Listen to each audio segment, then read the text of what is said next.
Estás escuchando Radio Primavera Sound, proudly presented by Kukra.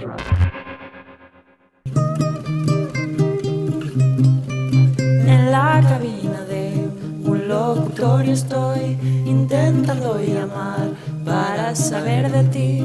Me ocultas algo, amor, no me dejas dormir. Pude notar tu voz antes de yo partir. Lo más importante del mundo está en internet, y si no está no nos importa. Ciberlocutorio con Andrea Gómez y Ana Pacheco. Dale duro al corazón. Llamo a una amiga que tiene 2 hijas adolescentes. Le pregunto cómo les administra el acceso a internet. Suelta un suspiro y me dice que se tiran horas viendo vídeos en YouTube de gente que abre huevos Kinder. Les digo que no son sus amigas. Fragmento de atención radical de Julia Bell. Hace unos años saltaron las alarmas. Atención con las pantallas, porque hay niños que han dejado de jugar para ver cómo otros niños juegan en YouTube. Son los llamados niños unboxers. Abriendo 100 regalos sorpresa, cosas increíbles, 1,9 millones de reproducciones. Ryan juega con los juguetes de McDonald's, 163 millones de reproducciones. Diana y Roma juegan con los juguetes de Barbie, 266 millones de reproducciones. Diana y su Barbie Car, 2 billones de reproducciones. Manos a la cabeza ante esto. Los niños han dejado de jugar para ver cómo otros niños juegan. No les interesa el juguete en sí, quieren ver cómo otros niños se lo pasan bien. Hay curiosidad, aspiracionalidad y una satisfacción inmediata por el mero hecho de contemplar a alguien que está pasándoselo bien. Sirve esto también como descripción de nuestras horas en Internet, viendo a otros adultos vivir las vidas que nosotros no tenemos. Influencers con videoblogs eternos de viaje con amigas en Cadaqués, gente viajando con otros influencers a Colombia. Son planos aburridos, mal grabados, que no aportan mucho. Son muchas horas esperando en el aeropuerto, en el taxi o probándose ropa en la habitación, ordenando el armario. No hay interés en lo visual, no aparecen ideas, no hay reflexiones, no hay ninguna hot take interesante en el vídeo, pero estamos enganchadas, no podemos dejar de mirar. Son una simple puerta abierta a la vida de otras personas. Son como mirar por la mirilla al vecino de al lado. Vemos cómo doblan camisetas para meter en la maleta, cómo ordenan la habitación. Es puro costumbrismo grabado con una pequeña cámara digital muy parecida a la que te pediste por la primera comunión. Estamos todo el día viendo a otros adultos abrir sus regalos, vivir otras vidas. Hemos dejado de querer tener el juguete para que otros jueguen. Preferimos ver cómo otros juegan. Estamos tumbadas en el sofá, con un chándal viejo, con la cabeza un poco como un gancho, con el móvil apoyado en nuestra barriga, viendo cómo otros adultos pues juegan. Wow. No. Que le digo, tú no vengas si no quieres. Me dice, no, yo te acompaño. Y digo, ya vamos a echar puntos. En cuanto viene el Zara... Convertidos ya en ellos, adultos viendo a otros adultos jugar, es decir, trabajar, podemos llegar a pasar horas y horas haciendo exactamente eso mismo. Estamos solo mirando, estamos jugando, estamos también trabajando. Esa imagen ya recurrente que me dijo una vez Ekaitz Cancela, las redes sociales como la fábrica y el centro comercial. Y de pronto un anuncio cruel nos pone un espejo y nos enseña justo eso que estamos haciendo. Si sigues en esa posición, te saldrá papada. Haz estos ejercicios, estira tu puto cuello. Estás perdiéndote tu mejor vida por estar ahí tirada. Descárgate esta app para hacer detox digital. ¿Sabías que la luz azul de las pantallas disminuye las moléculas acuaporinas, lo que también acelera el envejecimiento de la piel? Tengo mis gafas preparadas para la pantalla azul yo. Como el meme ese que dice que no hay sorpresa más ofensiva que tener la cámara de selfie activada sin querer y verse a uno mismo de improviso desde un ángulo bajo, feo y desprevenido. Pues Internet nos pone a veces en ese espejo tan feo. De repente, mirar a otros adultos jugar se convierte en un juego desagradable. Nos deja la boca como pastosa, cierta sensación de suciedad. ¿Por qué estoy aquí? ¿Hace cuánto tiempo que estoy aquí? Pienso en el título de un libro de Jorge de Cascante para definir Internet. Hace tiempo que vengo al taller y no sé a lo que vengo.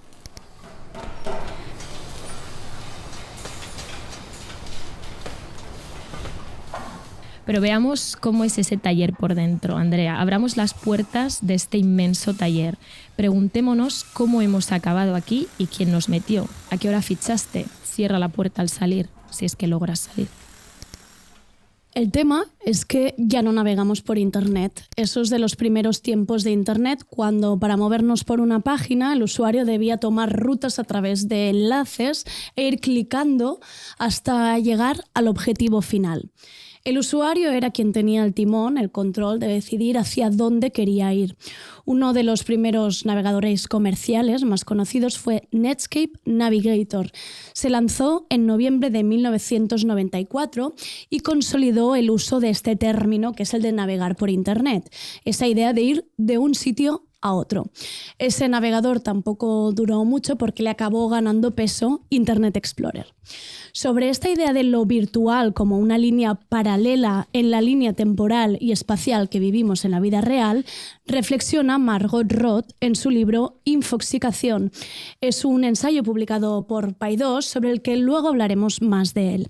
Pero me gusta la mirada que Margot aplica a la materialidad de Internet y que nos ayuda a explicar este viaje que hemos hecho de la navegación, del viaje pasivo de los primeros tiempos de Internet, a esta abundancia que estamos habitando ahora. Me gusta entender Internet como un universo cuyos distintos habitáculos y recorridos, con sus reglas y con sus modos propios de expresión, conforman un gran lugar en el que se condensan distintas formas de vida. El mundo, tal y como lo conocemos fuera del online, brilla por estar compuesto de espacios, de lugares, con sus fronteras, sus políticas, sus normas y sus modos de hacer. Internet se me antoja de la misma manera. Sin embargo, introduce una variación interesante, la abstracción de su materialidad. Las lindes virtuales están hechas de código, no de hormigón. En Internet se desdibujan los límites, posiblemente porque no se ven, porque pertenecen a una ubicación y un tiempo en los que estamos inmersas, pero de los que es difícil dar cuenta. Por ejemplo, se puede utilizar la misma red para trabajar o para socializar.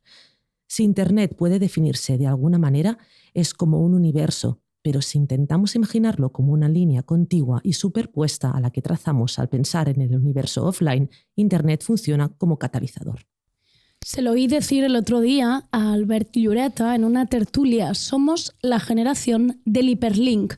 No somos completamente digitales, no nacimos con una pantalla delante, pero sí crecimos con el primer Internet, aprendiendo a explorar el territorio virtual a partir de hiperlinks que nos llevaban de un sitio a otro. De ahí que el scroll infinito, esto de lo que hablamos tanto, el scroll down, nos resulte algo extraño. Es un gesto más pasivo, perdemos el control. Los inputs llegan de fuera, marcados por el algoritmo. Ya no sabemos dónde queremos ir, simplemente nos dejamos llevar. TikToks, anuncios, tweets, mail de entrada, reels de noticias, otro anuncio de esas botas que te han salido en un anuncio de Instagram que te vuelven a salir, un tweet con un TikTok, ahora un reel, ahora un poco de Duolingo, un mensaje, Candy Crush y vuelta al correo. Somos una barca sin control en el mar que va dando bandazos de un lado a otro. Lo que vemos a nuestro alrededor nos gusta. La verdad es que nos gusta, nos atrapa, pero ni tan siquiera sabemos qué estamos haciendo encima de esa barca. Me gusta mucho esta diferencia sobre las etapas de Internet, las vidas que hemos vivido dentro de los diferentes Internets, porque si algo nos ha dado esta sobresaturación de información, es el sobrepensamiento en el que nos encontramos ahora. En la novela de Patricia Lockwood, Poco se habla de esto, publicada por Alpha Decay, es una novela, hay que decir, difícil de describir, pero que básicamente describe lo que es convivir con Internet en una relación bastante dependiente. Y lo hace a través de una protagonista que se pasa muchas horas en lo que ella denomina el portal. El resultado es una novela fragmentada de pensamientos, ideas, reflexiones y esos estímulos que ella encuentra en el espacio digital. Y explica cómo ella un día se hace famosa en ese portal por culpa de un meme idiota. En definitiva, es una relación de amor-odio al scroll, un poco lo que va a constituir esta serie de episodios. Dice así. A diferencia de su generación, que se había pasado la mayor parte del tiempo online aprendiendo a programar para añadir a sus blogs fondos con rudimentarias animaciones de mariposas, la generación inmediatamente posterior se había pasado la mayor parte del tiempo online haciendo bromas de una intolerancia increíble, solo para reírse de los idiotas, que eran lo bastante tontos como para creer que iba en serio. Solo que al cabo de un tiempo sí que fue en serio y al final, no se sabía cómo, eran nazis.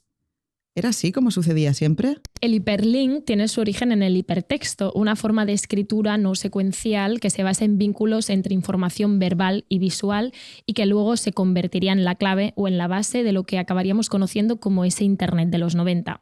Claire Bishop, una crítica de arte y teórica de lo digital, explica que al inicio las reseñas sobre el hipertexto eran muy entusiastas, daban cuenta de un futuro en que el usuario trazaría su propio camino para descubrir el conocimiento. Todo el mundo estaba muy contento. El hipertexto y el hiperlink eran la verdadera revolución. Esto resumía muy bien el idealismo de principios de Internet, en el que parecía que por fin era posible subvertir las lógicas de dominio y autoridad. El usuario ya no era más ese ser pasivo que atendía a ese otro único y especial, que poseía únicamente la información, como asistir a una conferencia o ver obras en un museo, sino que link a link el propio usuario iría construyendo algo así como su mapa del conocimiento. Vale, sí, mapa del conocimiento, ¿no? Sonaba muy bien, era la idea. Claro, dice Claire Bishop, todavía no éramos conscientes de que semejante abundancia y capacidad nos haría sentir incapacitados. Y como decías antes, Andrea, tampoco éramos conscientes de que en un futuro ni tan siquiera sería necesario clicar. Podía ser que simplemente el gesto de clicar fuera optativo y bastara con recostarte y ver pasar delante de tus ojos. Por cierto, scrollear. El verbo scrollear viene del vocablo en inglés scroll, que se refiere a papeles, pergaminos o documentos que se enrollan como los antiguos manuscritos. Justamente el otro día vi el tuit de una chica que decía que había estado mirando la guía de usuario de Macintosh, concretamente de un folleto que acompañaba su Macintosh de 1984. Y es muy gracioso porque hay un gráfico que te explica cómo usar precisamente este botón de scroll. Y el manual dice lo siguiente: la mayoría de las veces una ventana en el escritorio no puede mostrarte todo el directorio o documento a la vez, incluso cuando has hecho la ventana muy grande. A menudo hay más información de la que cabe en la ventana al mismo tiempo. Usa las barras de desplazamiento para ver más. Y justo es lo que decías en la imagen. Sale un pergamino muy largo y un recuadro como diciendo lo que estás viendo es solo esta parte concreta del pergamino. Hay muchísima más información si te mueves por este scroll. Es bastante gracioso de ver. Exacto, eso, como desplazarse a través de rollos de información de los que solo puedes ver una pequeña parte. El uso moderno dice literalmente que scrollear es mover un cursor suavemente, smoothly, haciendo que los nuevos datos reemplacen a los antiguos en el monitor. Me gusta mucho el concepto de smoothly, suave, ¿no? Al contrario de la dureza del hiperlink, que suena a tochazo, de repente scrollear se siente como tirarse de un tobogán para entrar directamente en otro nuevo. A veces nos damos cuenta de que estamos viendo un reel por segunda o tercera vez y no sabemos cómo ha pasado. Pienso en estos vídeos sin final que nos llevan a loops infinitos y que practican muchos creadores de contenido. Están pensados para que el final y el principio encajen perfectamente sin que se note el corte en el vídeo. Así estás más tiempo entretenido porque tiene un efecto ciertamente hipnótico. Fijaos bien en estos vídeos porque están en todas partes. Un día me sorprendí a mí misma, indignada, porque había hecho uno de esos vídeos sin final un creador de contenido muy implicado con el urbanismo especulativo. Me sentí estafada, engañada. ¿Cómo había podido hacerme eso justo él? Cabrón, tú no. Era como si me hubiera sacado un navajazo en mitad de la calle. ¿No son estos vídeos tramposos también una forma de inflación especulativa? ¿Tenía derecho a enfadarme? ¿No lo justificaría él diciendo que esta era la única forma de hacer llegar el mensaje a más gente? ¿De jugar con las herramientas del amo en la casa del amo? Por cierto, ¿cuál era el mensaje? ¿Le importa a alguien el mensaje? ¿Nos estará ahora alguien escuchando? A decir verdad, no me acuerdo de nada del vídeo ni de qué denunciaba. Y esto es algo que me sucede cada vez más con todos los vídeos y en especial con aquellos de hashtag denuncia social. Los resúmenes con las noticias de la semana, el vídeo denuncia de esa activista, la reacción política a la noticia del día, las 10 cosas que no sabías sobre. Algo se ha escacharrado por dentro, pero cada vez me resultan más inverosímiles, más lejanos, como si me hablaran y a la vez no. Me encallo viendo el fondo, el contexto, el vestuario. Me obnubilan algunos gestos. Me produce un inexplicable placer la forma en la que sujetan ese micro inalámbrico con su pomponcito negro. Me fijo en las palabras repetidas, las tonadas, los conceptos de moda. Me pierden las formas, me pierdo el contenido. Ya, es interesante esto que dices porque quizá podríamos decir de todos estos vídeos cuándo sujeta un tenedor ese micro inalámbrico con el pomponcito y cuándo no. Pero en cambio no podemos decir nada del mensaje. Yo el otro día me descubrí enfadada, bastante enfadada por perder el tiempo viendo 2 veces el mismo TikTok. Esto que contaba Ana, pero era básicamente voluntario. En uno de estos gestos más contemporáneos que existen en las relaciones heterobásicas, que es ver TikToks juntos en la cama, en el móvil de uno, por lo que sea a mi pareja le gusta quedarse estancado en un mismo TikTok y verlo como 1, 2, 3 veces. Me parece terrorismo del tiempo invertido. Hay muchísimos reels por ver, no nos podemos quedar parados en un mismo TikTok una vez y otra. Y me enfadé por esto. En fin, sobre esa sensación de andar perdidas en el océano, hay días por la tarde, sobre todo sería cuando sucede esto, que tengo más de 10 pestañas abiertas en el buscador. Levanto la vista después de mucho rato mirando la pantalla y me pregunto, ¿qué he empezado a buscar? O sea, ¿cuál era el origen de esta búsqueda? ¿Qué estaba haciendo yo en realidad cuando he empezado aquí? Las sensaciones de desconcierto, de aturdimiento total, de tener que revisar incluso a veces el historial para encontrar cuál era el origen, el primer paso de la tarde. ¿Qué estabas buscando? ¿Qué querías saber? ¿Dónde quería ir? Muchas veces quizás solo estaba buscando dónde queda la farmacia más cerca. Por lo que sea, eso me ha llevado muy lejos. Con una capacidad de atención fragmentada, porque disminuir no ha disminuido nuestra atención. Es más, siempre estamos alerta. Esa atención está alerta, porque hay cantidad de elementos que sobresalen en Internet listos para captar esta atención.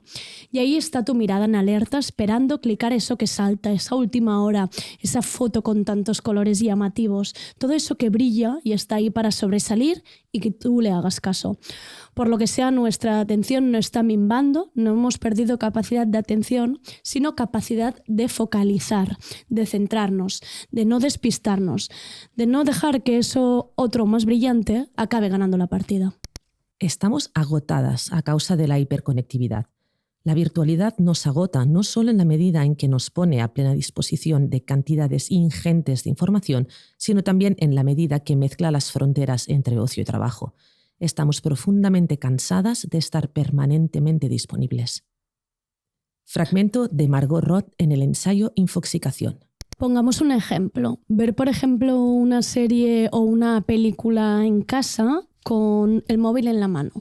¿Por qué es imposible ver una serie sin que la mirada se te vaya a la pantalla? ¿Cuánta gente habrá queriendo empezar un capítulo y que cuando levante la vista ya estén los créditos finales y piense, no sé qué acaba de pasar? Esto ya tiene un nombre en inglés, que si esto siempre ayuda, poner una etiqueta, un nombrecito a un fenómeno social, esto ayuda, y en este caso se denomina Second Screen Culture. No sé si está bien pronunciado. Está bien, pero ahí está. Confirmamos. Es básicamente el uso de un segundo dispositivo, ya sea móvil o tablet, mientras se está viendo el televisor. Un gesto que al principio quizá empezó más como un voy a buscar contenido adicional de lo que estoy viendo, luego pasó a ser un voy a comentar lo que estoy viendo en redes. De esto se aprovecharon programas como Operación Triunfo, que es como que te gusta más la parte de comentar casi que lo que estás viendo, y por último ha acabado siendo un uso de la segunda pantalla para tareas o búsquedas que nada tienen que ver con lo que está sucediendo en la pantalla principal. Por ejemplo, tú ahora estás viendo este vídeo puesto, pero seguramente también tienes el móvil en la mano, porque prefieres, en vez de verme a mí, estar viendo tu Instagram. Y yo lo entiendo, por supuesto. O tienes esto puesto de fondo mientras tú estás trabajando en tu otra pantalla en el ordenador, en la oficina. O quizá tienes varias pantallas abiertas en el gimnasio. Te podría pedir, por favor, vuelve aquí, haznos caso, míranos, pero no vale la pena. Tampoco es tan relevante esto que está sucediendo. No hace falta ni mirar porcentajes porque la gran mayoría de personas hacen multitasking mientras ven algo en la pantalla.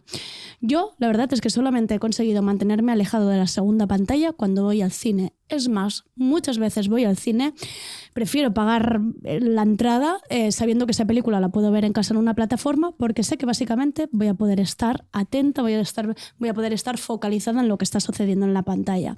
Es como si todavía el cine fuera un espacio sacro, libre de dobles pantallas. Hay algo casi litúrgico que todavía nos impide hacer esto de la doble pantalla. Ojalá nunca pierda ese respeto por la sala grande del cine, aunque todo puede pasar. La atención según Simone Weil.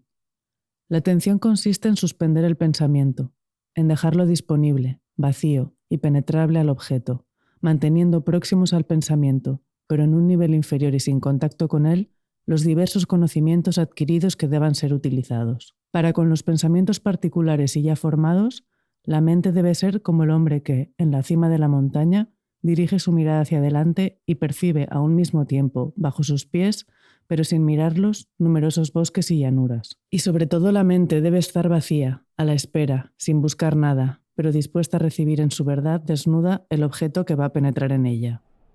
¿Qué diría Simone Weil sobre nuestra atención ahora? Su noción de la atención nos parece hoy un poco marciana.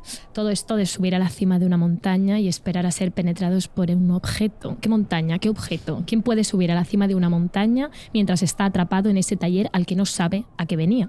Simone Weil, en la primera mitad del siglo pasado, defendía que la atención era en el fondo una forma de espera, de oración.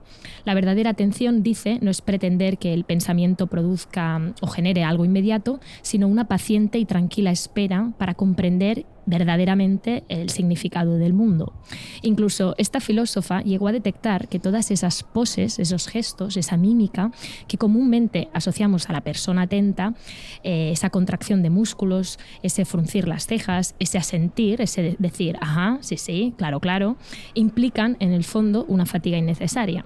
Solo nos dan la impresión de estar atendiendo algo, pero podríamos estar no atendiendo nada en absoluto y lo sabéis perfectamente. Para Simone Weil, la atención no tiene nada que ver con los músculos ni con los gestos, parte de una especie de vacío y de la disponibilidad paciente de un alumno aventajado. Esperar, esperar, esperar, dice ella, para comprender algo, como diría mi abuela, para entender una mijita. Subir a la montaña, vislumbrar desde su pico, pero vislumbrar el qué.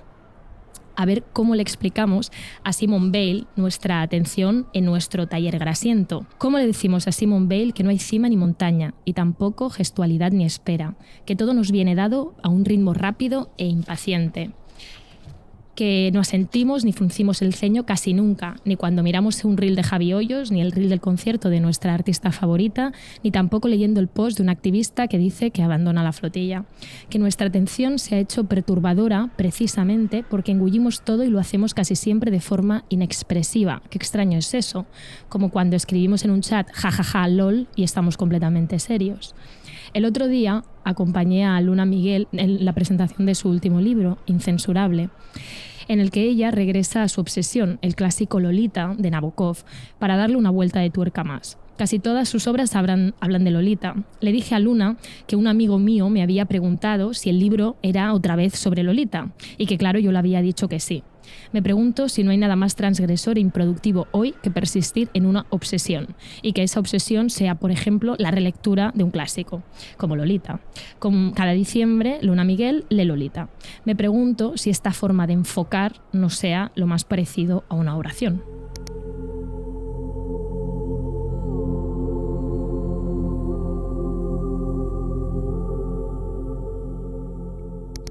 Me pasa con los discos que me ayudan a trabajar, aquellos discos de música que facilitan que devuelva la atención a la hoja que estoy escribiendo y que evitan de alguna manera que procrastine y abra más de 10 pestañas. Hago uso de esta música como si fuera algo medicinal, como si fuera una pura descarga eléctrica. Un sonido de piano muy fuerte, por ejemplo, o una música con un beat muy repetitivo, muy poco melódico, algo muy rítmico que acompaña el teclado, ¿no? El tecleo ese como fuerte de cada una de las teclas.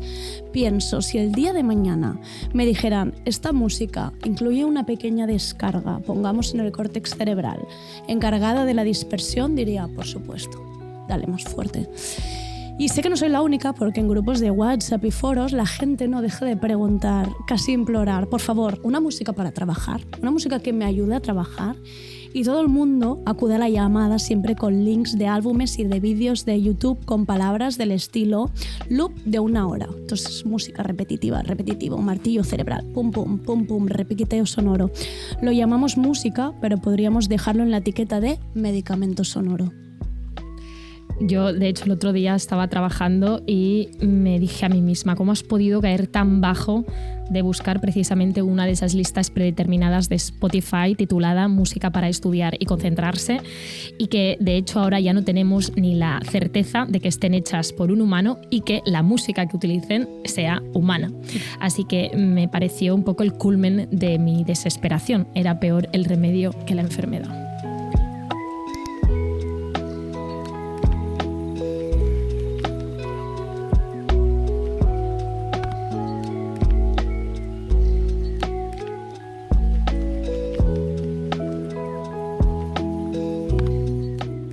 TikTok o YouTube son conscientes de este tipo de comportamiento y eso hace que los contenidos sean fáciles de seguir aunque tú no estés especialmente concentrada. El problema es que ahora muchas plataformas audiovisuales también están asimilando este comportamiento como algo que afecta a su contenido propio audiovisual y lo adaptan. Es lo que se ha llamado como partial attention content, como contenido de atención parcial. Es decir, se diseña la película o la serie ya sabiendo que sus espectadores pues, no estarán prestando la atención todo el rato. Si sabes que al otro lado no te están escuchando todo el rato, ¿tú qué haces como creador? Pues básicamente lo que haces es fragmentar el contenido, lo repites muchas veces, haces que los personajes expliquen todo el rato lo que están haciendo y haces que también los personajes sean muy tópicos, como muy estereotipados, para que sean fáciles de reconocer. O muchas veces los personajes simplemente te están diciendo estoy entrando en la habitación. Es como todo muy básico, pero así está ocurriendo. En The Guardian hicieron un reportaje donde los guionistas de Netflix usaban el término el espectador distraído y explicaban todos los trucos que ellos tenían que conseguir para que la serie o la película no se perdiera del todo y fuera fácil de seguir. Atención a este saludo inicial de Sabrina Carpenter en el especial que hizo Netflix para Navidad. Welcome to a Nonsense Christmas. You could have been anywhere tonight, spending time with family, helping the less fortunate, but instead you're here, half watching a big screen while scrolling social media on a smaller screen. And for that, I'm forever grateful. La verdad es que tampoco hay que darle tanta importancia, aunque existan palabrejas creadas en internet. Esto simplemente es lo del casual viewing de toda la vida, ¿no? Un estar mirando de forma muy casual, es decir, tener algo puesto de fondo de toda la vida de Dios que esto se ha usado. Pero sí, quizás antes mientras cocinabas te ponías la tele de fondo y no tenías una pantalla delante. Ahora ocurre que aún estando sentada de cara a la pantalla con voluntad de mirar, nos acabamos distrayendo con otra segunda pantalla que tú pones entre medio. Supongo que cuando nos interesa de verdad, sí que miramos. Y cuando eso nos pasa, nos sentimos arrebatadas, extasiadas, casi como si al fin pudiéramos creer en Dios. Cada vez que estamos atentas de verdad a algo, nos demostramos que todavía somos capaces de hacerlo, que no hemos perdido completamente esa capacidad, como sentir el chispazo de alguien nuevo que te gusta. Completamente. Yo ahora siento estos arrebatos cuando consigo estar 1 hora y media focalizada en algo. Por ejemplo, me pasaba justo al inicio de este curso que fui a la estrena de 2 obras de 2 temporadas de teatro diferentes y eran 2 espectáculos. Tengo un problema que es cuando voy al teatro y cuando salgo no me espero a ver la reacción de la gente y digo mi opinión. Esto es totalmente una cosa inconsciente de novato. Luego llego a casa, leo las críticas y formo mi opinión y pienso, vale, muy bien, no tienes ni idea de teatro. Pero en fin, el caso es que en estas 2 obras de teatro, que hay que decir que eran 2 espectáculos grandes, de producción grande, pues a mí me impresionaron muchísimo. Yo salí totalmente extasiada, como si hubiera visto, yo no sé quién había visto, pero salí extasiada al teatro. Fui de esas que se levanta a aplaudir como en la clase de flauta de tu hija, pues así estaba yo. En medio de ese éxtasis, a la salida, empecé a ver caras, ¿no?, de gente que sí sabe del teatro, pues poniendo caras un poco de, bueno, no era para tanto, bueno, problema. Había problemas ahí. Yo escuchaba sus argumentos, pero por dentro no podía dejar de pensar, pues que si yo he sido absorbida por completo por esta obra, o sea, esto es maravilloso, que yo haya podido estar 3 horas atenta a algo, Esto es de una implicación política que yo no he tenido casi en ninguna otra ocasión. Y no he sido expulsada hasta el final, que esto es lo importante. No ha habido otra distracción que haya pensado, oye, he puesto la lavadora de lo blanco. No, estaba dentrísimo. Quería gritarle precisamente a todo el mundo, pero vosotros sabéis cuándo ha sido la última vez que a mí me ha ocurrido esto. Es casi un compromiso. Y no solo eso. La gente se ponía a hablar que si el lenguaje artístico, el movimiento en escena, que si el texto, que si cosas del teatro, que yo la verdad todavía no entiendo, y todos saben mucho más y me argumentaban esas cosas. Pero yo solo podía comparar esos shows que estaba viendo delante de mis ojos con tantísimas capas, con tanto espectáculo, con los disfraces, con todo, con todas esas performances, y pensaba, comparado con la papilla que consumimos habitualmente en internet, a mí esto me parece de una elevación intelectual sublime. Este es el nivel, supongo. Yo, ya lo decías un poco antes, pero además del casual viewing, podemos hablar del casual listening, del casual working, del casual speaking.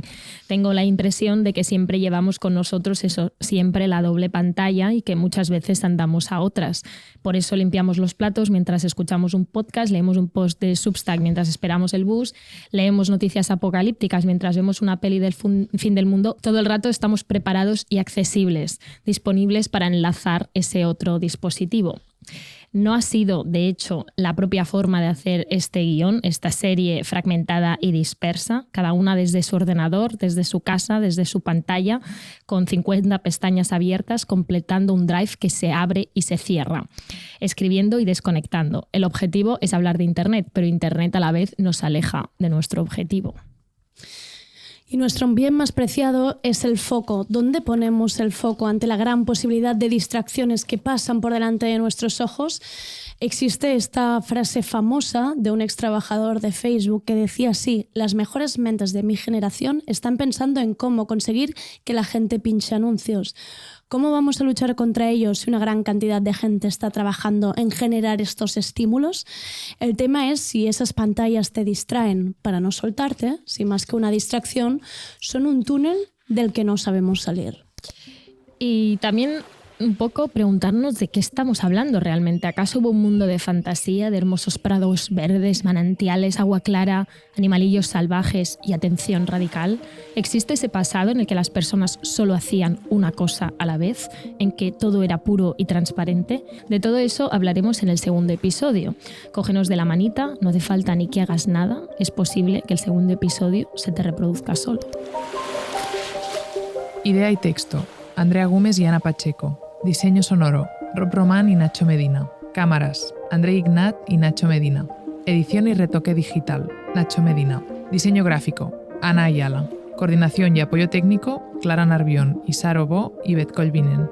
Con las voces de Claudia Jiménez, Marta Pallarés, Ivonne Lesan, Isaro Bo, David Camilleri, Rob Román, Camila Nino, Raquel Vives, Clara Narbión y Valentina Volpe. Estás escuchando Radio Primavera Sound, proudly presented by Kukra.